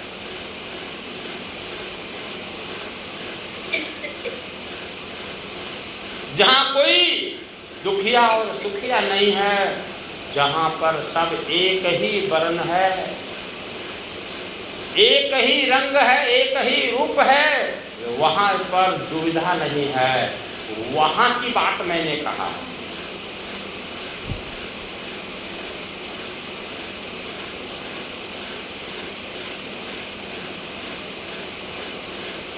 इस संसार में कितने कमजोर अपने आप को महात्मा लोग साबित करते हैं। पद है महात्मा का, और कनक और कामनी से बड़ी भय है उन लोगों को। मतलब उनको डर है कि हो सकता है ये अपना प्रभाव मेरे ऊपर छोड़ दे, डाल दे, मैं इसके प्रभाव में उलझ जाऊं। उनको डर है।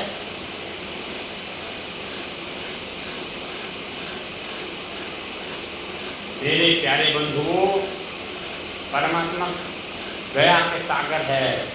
वो आपके अवगुणों को नहीं देखता। उसका कहना है कि जब तुम मेरे शरण में आ गए हो तो दिन दिन तुम निर्मल होने का उपाय करो। अपने अवगुणों को छोड़ते जाओ। जैसे तुम निर्मल हो जाओगे वैसे ही परमात्मा तुमको पकड़ेगा। तुमको परमात्मा को पकड़ने की जरूरत नहीं है। तुम सिर्फ निर्मल हो जाओ। सत्संग निर्मल होने का एक सरोवर है। ध्यान निर्मल होने की विधा है। सदगुरु कबीर साहब ने भी कहा है कि गुरु दरिया में नहाना है तो दूर मत जाना रे। गुरु दरिया में निर्मल नीर बहते रहता है, दूर मत जाना रे।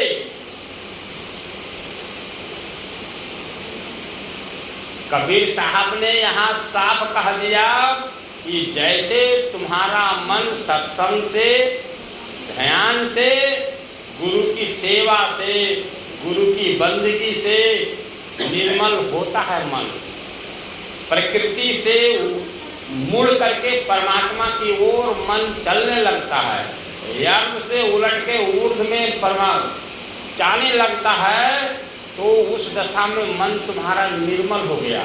और जब मन निर्मल होता है तो जीव को परमात्मा को ढूंढने की आवश्यकता नहीं है। परमात्मा ही जीव को आकर के दर्शन देता है अंतर जगत में। इसीलिए सद्गुरु ने कहा कि कबीर मन निर्मल भया। कबीर मन निर्मल भया।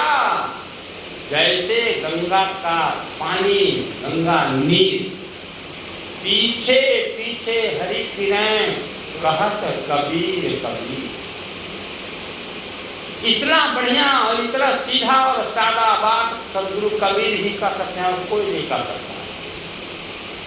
तो सेवा, सत्संग, बंदगी, ध्यान, सुमिरन सिर्फ उपाय है कपड़ा को धोने का। कपड़ा मतलब मन और शरीर, इसको निर्मल करने का। अरे मेरे भाइयों, क्या हमारा शरीर नहीं है क्या? हमारा भी तो आदमी का ही, मनुष्य का ही शरीर है, हाड़ मांस का ही शरीर है। हमको आप देखते हैं कभी आलस, कभी नींद में, कभी मुंह फाड़ते हुए आप लोग कितना बार आपस में आ रहे हैं, कितना भी मुंह फाड़ रहे हैं, बताइए क्या खाना नहीं मिला है, खाने को पानी नहीं मिल रहा है पीने को? तो मेरा तन भी रमा हुआ है परमात्मा में, मेरा मन भी रमा हुआ परमात्मा में, मेरी सूरत निरत भी रमी हुई परमात्मा में, इसलिए परमात्मा का चेतन भार मेरे ऊपर उतरते रहता, प्रभाव नहीं पड़ता। हम जितना गर्मी में अभी हैं कल से, हाँ हमको लगता है हम जब घर से बाहर निकलते हैं तभी इतना गर्मी हम रहते, लेकिन फिर भी बर्दाश्त कर रहे हैं, बर्दाश्त कर लेते हैं, सहायता से कर लेते हैं।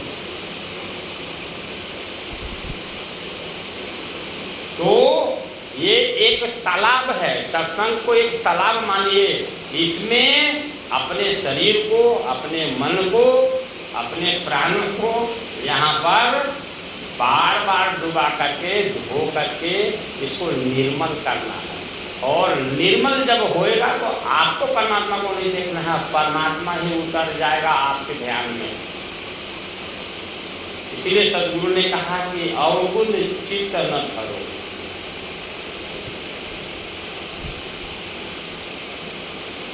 वो नहीं देखता है कि ये नाले की पानी है कि नदी का पानी है, दोनों को गंगा बना देता है।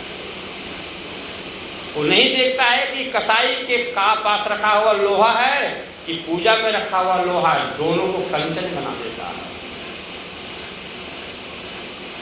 आपका काम है जो पहले जितना भी पाप कर चुके हैं, जितना भी छल कपट कर चुके हैं, जितना भी अत्याचार अन्याय कर चुके हैं, भुला जाइए।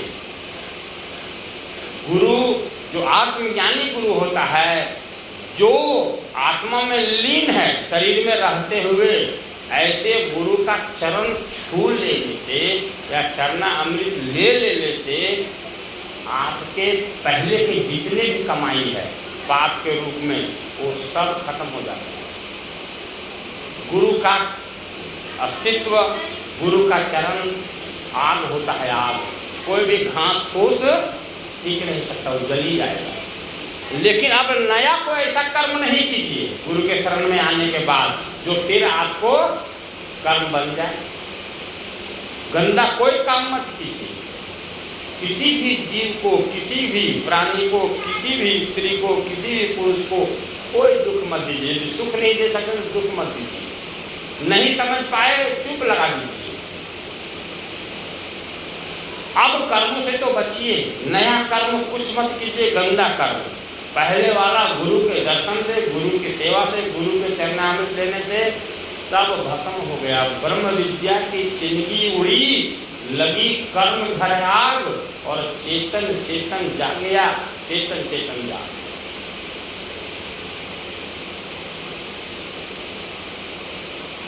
तो मेरे बंधुओं, सत्संग की बड़ी महिमा है।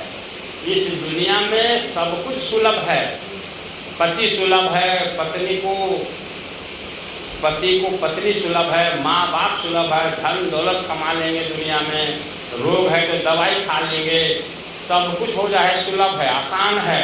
लेकिन सत्संग मिलना और सत्संग को समझना बहुत कठिन काम में होता है। इसको अपवाद में रखते हैं सत्संग को।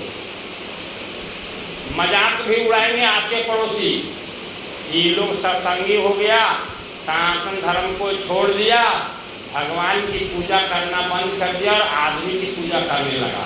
इससे कभी उदास मत होइएगा, बोलने वाले को बोलने दीजिए। कम से कम उसके बुद्धि से तो आपकी बुद्धि ऊंच हो गई कि वो पत्थर को भगवान का है, आप बोलता बोलता जीता जागता वो भगवान कह रहे हो। अंतर तो आपको तो थोड़ा यहाँ समझ में आ गया है। उसके भगवान के पास 56 भोग रखाइए, सब कीड़ा मकोड़ा चढ़ जाएगा वो, है ना। और आपके वाला भगवान आपके सामने खाने लगता है आपका भोग, है ना।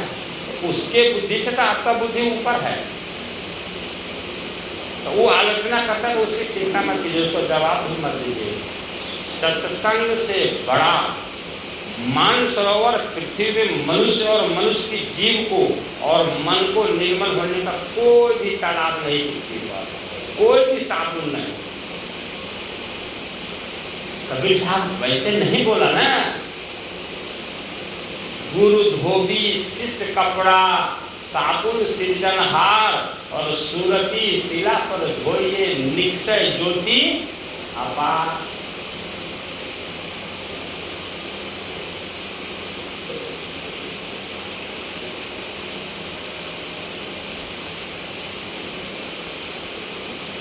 गुरु तो धोबी है, कपड़ा को साफ करने का पूरा विवेक है उसके पास। कपड़ा मतलब इस शरीर को, शरीर में बसने वाला मन को वो सत्संग से निर्मल कर देगा। लेकिन सत्संग में कोई आएगा तब तो।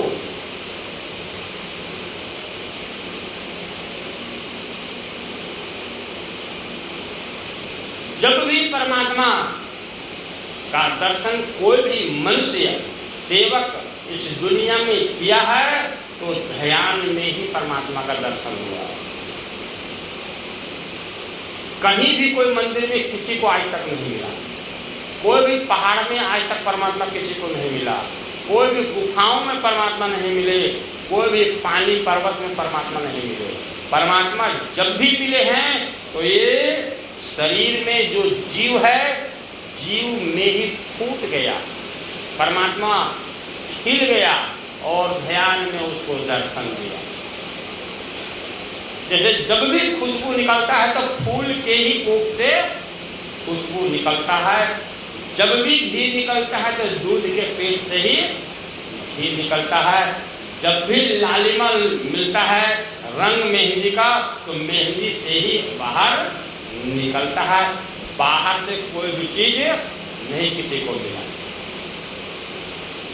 तो आपके शरीर में जीव है और जीव के अंदर पीव है। जीव को मेहंदी का पत्ता मान लो और परमात्मा को मेहंदी का रंग मान लो। तो बाहर में जाके क्या करोगे? किसी को मिला का परमात्मा बाहर में, उसको पूछिए ना, जो जिसको मिला है उसको पूछिए कि तुमको मिला भाई परमात्मा? मिला तो हरासमेंट, मिला तो थकावट, तुम और चंचल होके आया है तीर्थों से, खर्च करके आए हो, कुछ नहीं मिला, कोई परिवर्तन नहीं हुआ। अरे तुम कितना नालायक हो ये भी पता नहीं है तुमको। एक महीना तुम मांस मछली दारू अंडा मुर्गी नहीं खाया, पूरा सावन और पूरा कार्तिक, और सावन खत्म होते ही सब बकरा मुर्गी मार डाला है ना, कार्तिक खत्म होते ही मार डाला। तुम्हारी बुद्धि से तो ज्यादा अच्छी बुद्धि तो वो बकरी का है कि वो घास खाती है, पत्ता खाती है और बदले में आपको दूध देती है, और मरा हुआ मुर्गा है उसको सूंघ करके छोड़ देती है। वो तुमसे ज्यादा बुद्धिमान गाय है जो घास पात खाती है, तुमको दूध देती है और मुर्गा को सूंघ करके छोड़ देती है। तुम तो इतना शैतान निकला, उसको चीर फाड़ के मसाला में डाल के फ्राई करके खा ले, तो जैसे ही काटे खत्म होता है वैसे ही। तो तुम्हारी बुद्धि जो भ्रष्ट हो गई है, तुम्हारा मानवता का पतन हो गया है, तुम्हारा इंसानियत गुण शैतान हो गया है, इसको कौन समाप्त करेगा? घर में खाके ढकार मारने से, खेतों में काम करने से, अच्छा अच्छा कपड़ा पहनने से और बहुत रुपया के मालकिन बने रहोगे घर में, तब अच्छा महल बना लेने से, बिनु सत्संग विवेक न होई। बिना सत्संग के जीवन में कभी विवेक नहीं मिलेगा, कभी नहीं मिलेगा। इसलिए जितना हल्के में गुरु को आप लोग समझ रहे हो, उतना हल्का ये सत्संग और गुरु नहीं है। ये दुर्लभ है, जग में दुर्लभ है सत्संग।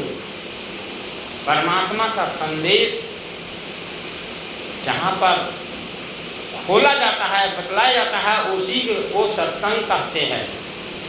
आत्मा और परमात्मा को मिलने का संदेश, मन को पवित्र करने का युक्ति बताया जाता है, उसी को सत्संग कहते हैं। अरे जन्म लेने पर देखते देखते आदमी जवान हो जाता है जी, और देखते देखते जवानी बुढ़ापे में ढलने लगती है, और देखते देखते तो रोग से ग्रसित हो जाता है, और देखते देखते मृत्यु को प्राप्त कर लेता है। हर जगह पर आपको बचाएगा ये सत्संग।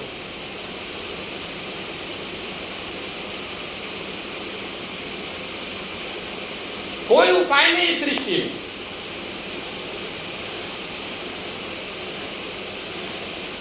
बचाने वाला सिर्फ सत्संग है, गुरु की भक्ति है, दूसरा कोई विकल्प नहीं, कोई उपाय नहीं।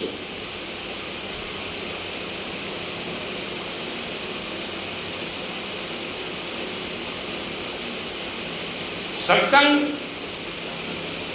नहीं करेंगे तब भी इस दुनिया से विदा होंगे, सत्संग करेंगे तब भी दुनिया से विदा होंगे। लेकिन सत्संग करने वाला अपनी संपदा को अपने साथ लेके जाएगा, और जो सत्संग नहीं करेगा वो अपनी संपदा को इस संसार में छोड़ के जाएगा, अपमानित होकर जाएगा, बेइज्जत होकर जाएगा।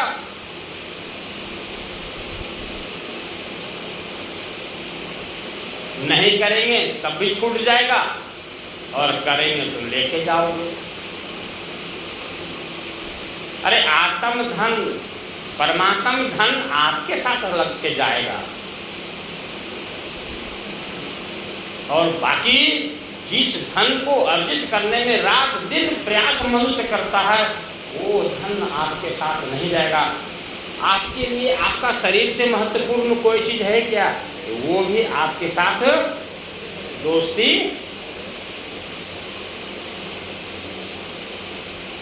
साहिब का भजन है ना, सोहर है ना, हंसा से सरोवर कहे इतने दिन तोर मोर दोस्ती। मैंने शरीर को सरोवर कहा, तालाब कहा, और आत्मा को हंस कहा। यानी हंस और तालाब में रिश्ता इतने दिन का था, अब तुम्हारा और हमारा मिलन कभी भी नहीं होगा।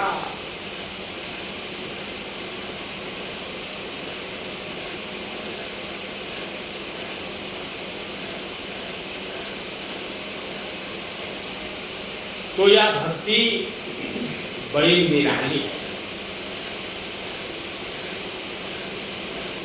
इसको आप लोग गंभीरता से इस धर्म को महत्व दीजिए। आप मत सोचिए कि लोग कम हैं। आप अपना सुधारिए ना, अपना निर्माण करो ना।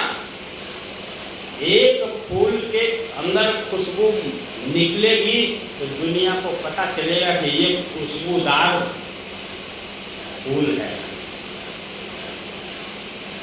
उसकी महक बहुतों को प्राप्त होगा।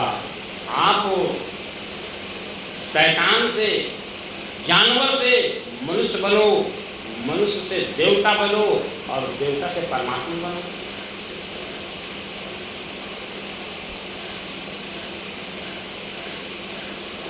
अरे कोई पूछने वाला भी है क्या आपको कि तुम मरना चाहते हो कि नहीं? कोई जन्मना, तुम जन्म लेना चाहते हो कि नहीं? कोई पूछता है क्या? आपके मत से कोई सहमत आपके मन में है क्या? वो भी कोई पूछ रहा है क्या? सहमति देता है कोई क्या? कसाई के जैसा आपके प्राण को हर लेगा, कसाई के जैसा आपको कोख में डाल देगा? कुछ नहीं पूछता। मौत मांगोगे तब भी मौत नहीं होगा, और मौत नहीं मांगोगे तभी भी बीच रास्ते में मौत हो जाएगा। कुछ नहीं, आपको वैल्यू नहीं कोई देता है। कौन बोलता है संसार में कि माँ के कोख से कोई बरी हो गया है? जरा ध्यान से सुनो मेरे भाई, माँ के कोख से हम लोग बाहर आए हैं, और परमात्मा को जो नहीं जानता है फिर माँ के कोख में ही चला जाता है। ये संसार का दुगो छोर है, इसको भवसागर कहा है। और एक तरफ से एक योनि है, दूसरे तरफ से दूसरी योनि है। एक योनि से निकला और दूसरा योनि में समा गए। कौन कहता है कि मृत्यु किसी का हुआ है जी?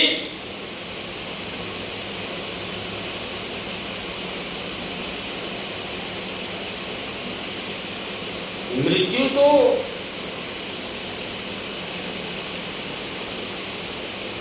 किसी का हुआ ही नहीं। मृत्यु तो शरीरों का हो रहा।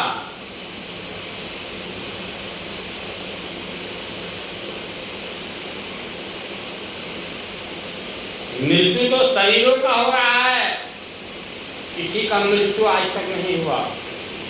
शरीर छूटा, वासना उसी तरह से उसके मन में है और उसी वासना के अनुकूल फिर वो शरीर मिल गया उसको और फिर भोग चालू।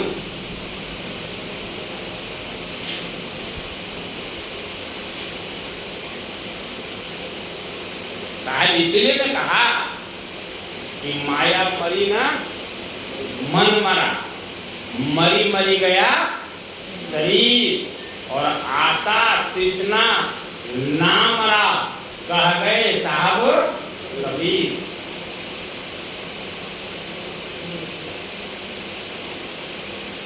आशा तृष्णा वासना कामना रहते हुए यदि मृत्यु हो गया तो उसको क्या कहते हैं? क्या कहते हैं? पुनर्जन्म हो गया। शरीर ही छूटा और दूसरा शरीर मिलेगा। और यदि कामना वासना तृष्णा समाप्त हो गया और तब शरीर छूटा तो उसको क्या कहते हैं? मोक्ष हो गया। कामना रहते हुए मृत्यु हो जाना मतलब है कि प्रमाण है कि आपका शरीर, ये अभी वाला शरीर छूटा है, दूसरा शरीर आपको प्राप्त होना ही है। कामना बहुत बड़ी जाल है सृष्टि में। वासना के कारण इस संसार की उत्पत्ति हो गई है, इच्छा के कारण। और ये इच्छा तभी समाप्त होगा जब सद्गुरु के सत्संग में आओगे। आपको सद्गुरु के ज्ञान से, सत्संग से पता चलेगा कि इच्छा के कारण ही हम बार बार शरीर को धारण कर रहे हैं।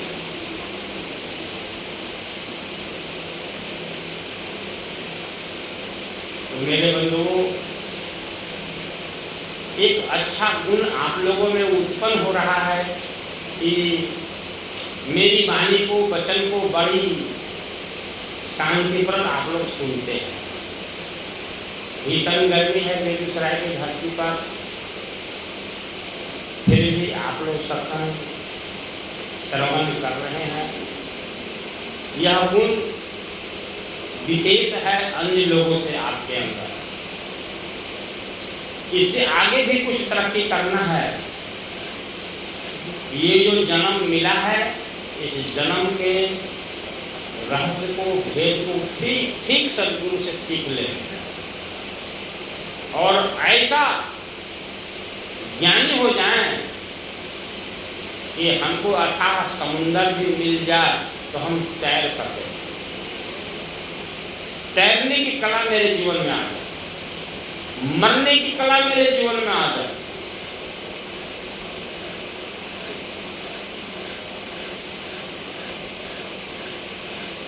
फिर दोबारा नहीं मरना पड़े। जीवन में ही सभी वासनाओं को मार दीजिए। जो हमारे पास उपलब्ध है, कहिए परमात्मा की कृपा। जो नहीं है, कहिए तेरी मर्जी। जो है उसमें कोई भी आसक्ति मत रखिए।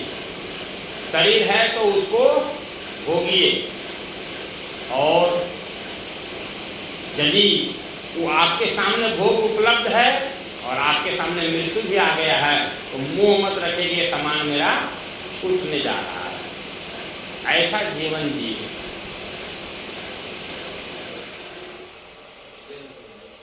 तो मेरे बंधुओं, सद्गुरु संसार के वैज्ञानिक होते हैं। सद्गुरु को आप समझ रहे हैं, ये साधु है, ये योगी है, ये फकीर है, ये विरक्त है। नहीं नहीं नहीं, सद्गुरु ही सच्चा भेद, संसार के रहस्य, संसार का आचरण, संसार के कारण को सद्गुरु ठीक ठीक जानते हैं। सच्चा मैं बताता हूँ। आप बताइए कि पंखा हाथ में रख करके और शरीर को हवा दे रही हो, आपको सुख लग रहा है इस दुनिया में?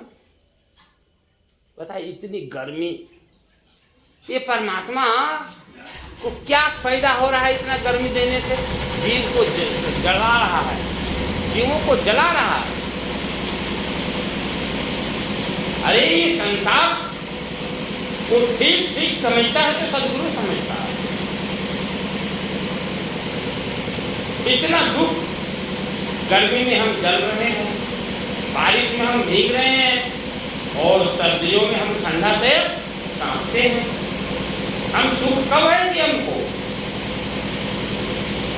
इसी दुख को सद्गुरु चिंता है कि हमारा शरीर नहीं प्राप्त होगा तो हमारे पास ये तीनों ताप कहां से आएगा?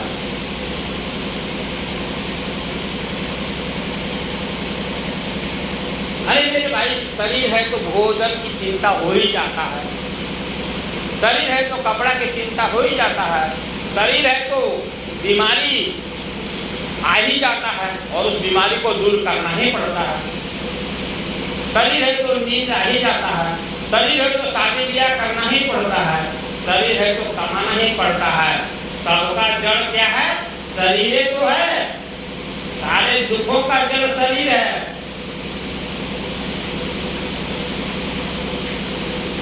तो कबीर साहब कहे कि शरीर ना मिले ऐसा उपाय कर डालो ना। सद्गुरु कबीर साहब ने क्या कहा?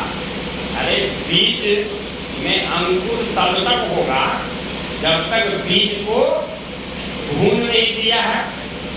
आपके पास चना है तो चना को तवा पर चढ़ा कर थोड़ा भूंज दो, उसके बाद उसको पानी में और मिट्टी में डालोगे तो अंकुर होगा?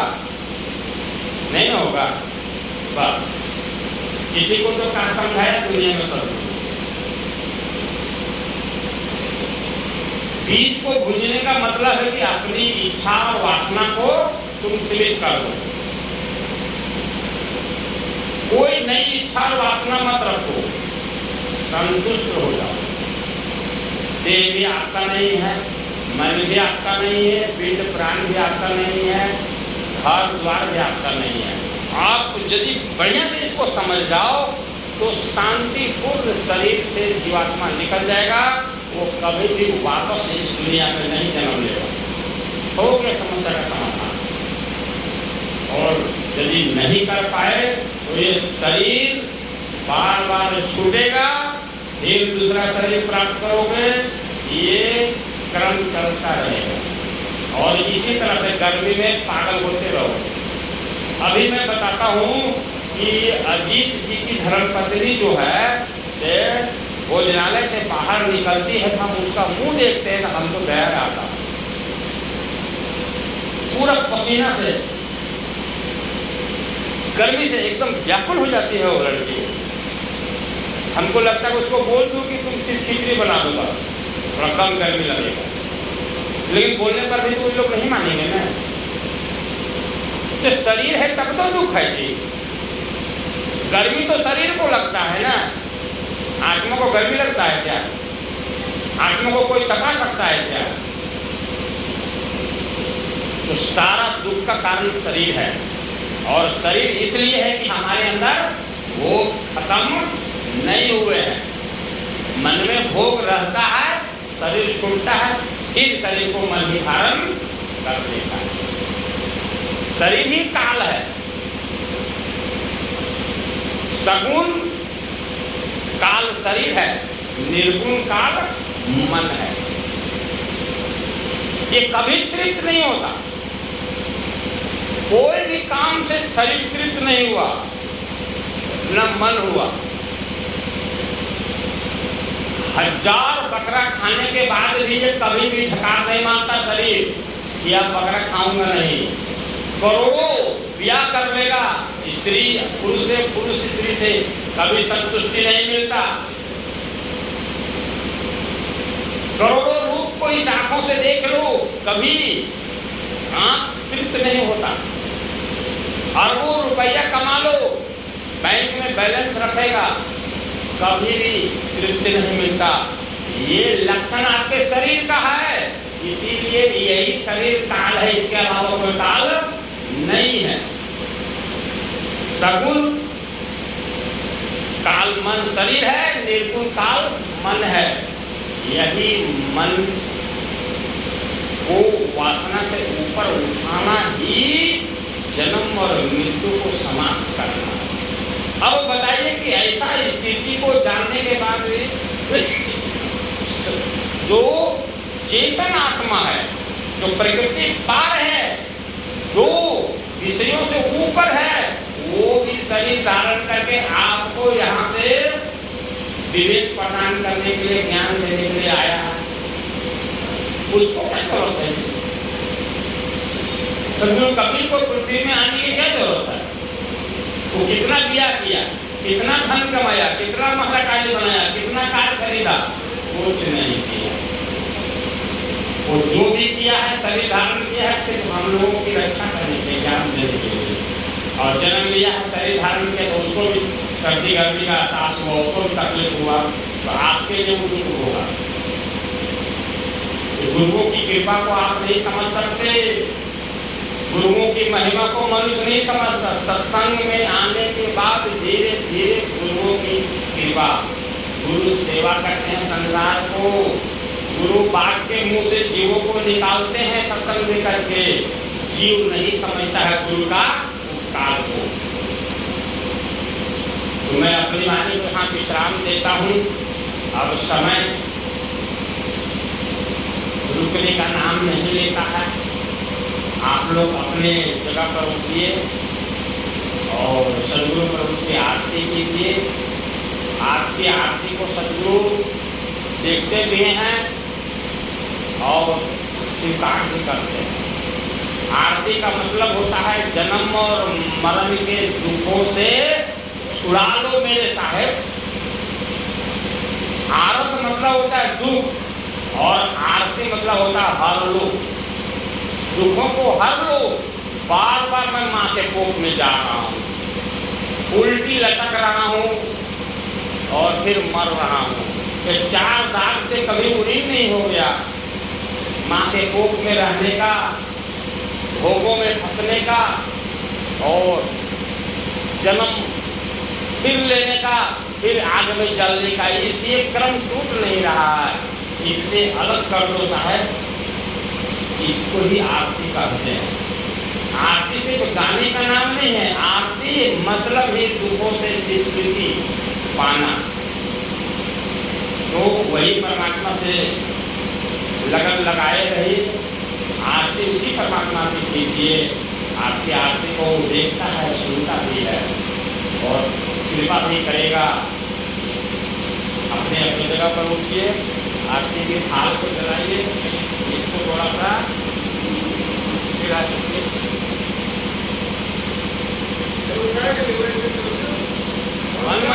थोड़ा हल्का हल्का बस, अब इधर नहीं होता है।